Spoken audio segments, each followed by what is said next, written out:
Practising some of the questions for annuity due, let us see how it works around. Annuity due में जो भी हमारा regular cash flow रहता है वो टाइम पीरियड स्टार्ट होने पे ही आ जाता है। तो मैं कहूँगा अगर $200 मुझे वन टाइम पीरियड पे मिल रहा है, मतलब क्या कि मुझे वो बिगिनिंग में ही $200 जो है वो रिसीव हो रहे हैं। So that is the question that we have, compute the future value of annuity that pays $200 a year at the beginning of each year for the next 3 years commencing today if the cash flows can be invested at an annual rate of 10%। Again rate 10% है और compounding भी annually है, तो हमारी जो periodic rate रहेगी वह भी 10% ही रहेगी और स्टेटेड रेट भी 10% ही है। यहाँ पे हमको फ्यूचर वैल्यू कैलकुलेट करना है। So the PMT that we have is 200। Right, so इसको पुट करते हैं। प्रेजेंट वैल्यू हमारी 0 है, n हमारा 3 है, I/y is 10। What we need to compute is the future value. अब जो फ्यूचर वैल्यू आई होगी वो हमारी टाइम पीरियड 2 पे आई होगी, क्योंकि as I told you our calculator is by default mode and mode पे ही सेट होता है।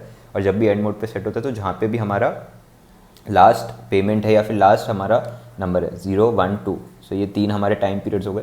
ये 3 टाइम पीरियड के हिसाब से ही हमको हमारा फ्यूचर वैल्यू मिलता है, इसी पॉइंट पे मिलता है।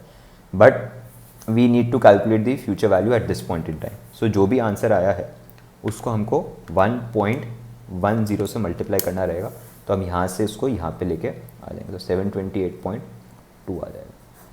गिवन अगर आप अपने कैलकुलेटर को बिगिनिंग मोड पे सेट कर देते तो ये आंसर ऑटोमेटिकली इतना ही आता, but again to avoid confusions between these things, तो अपन एंड मोड पे सेट करके इसको कंटिन्यू करते जा रहे हैं। Now will be calculating the present value. Same question में let us see how we are going to calculate the present values. Again time period 0 पे पहला पेमेंट है, फिर 1 पे है, फिर 2 पे है। We want to see the present value at this point 0 पे।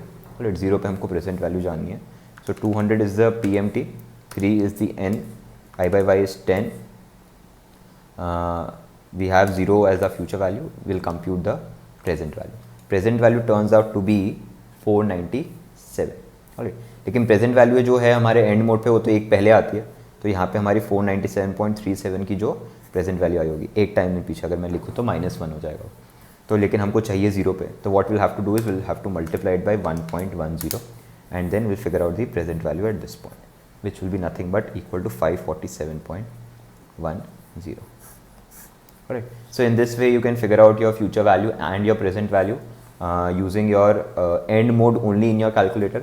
If by chance if you want to change it to the beginning mode, you can do it, second beginning mode, second enter, so वो change हो जाएगा। तो beginning mode पे आ गया, वापस आपको change करना है तो second beginning, second enter, so वापस end mode पे shift हो गया।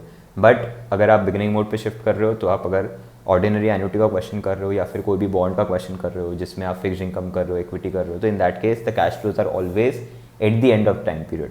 तो बिगिनिंग के लिए एडजस्ट करो कैलकुलेटर को, इससे अच्छा you you find out the present value और द फ्यूचर वैल्यू, एंड वो टाइम लाइन के अकॉर्डिंग आप आगे पीछे ले जा सकते हैं।